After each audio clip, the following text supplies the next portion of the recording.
Welcome to lesson number 2, square root. The answers for warm-up are as follow. I have circled the shapes that are complete, since integers are numbers that represent quantities that are exact, which means that integers don't have a little more nor a little less. So the pencil is not an integer because it's not complete. The half sandwich is not an integer because it's not complete. And the glass of juice is not complete, thus it's not an integer. We're going to review two concepts today, square root and perfect square. You might know this expression. The 16 represents the area of the square. You see the little 16 squares that cover the square, and 4 is the length of one of the square. So let's read the notes here very slowly. Square root comes from the word square. A square is a figure that has all 4 sides of the same length or measure. The expression square root refers to the length measure of the side of the square. The symbol used to represent the square root is this one. Perfect square is the product of an integer times itself. The perfect square for 2 is 4 because 2 times 2 is 4.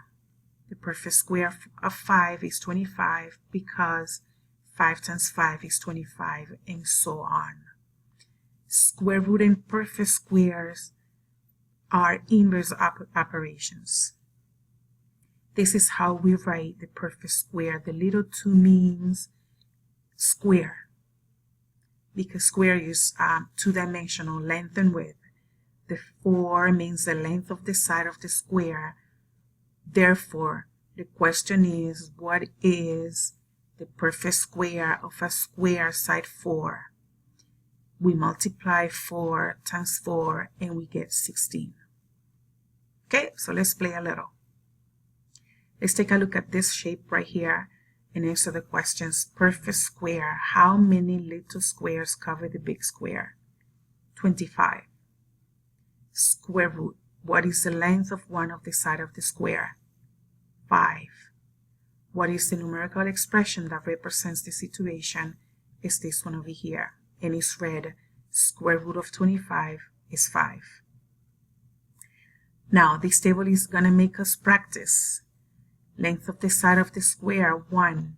Perfect square is written like this. 1 times 1 equals 1. Here's the visual for the perfect square, and here is how it's written as the square root. So the square root of 1 equals 1.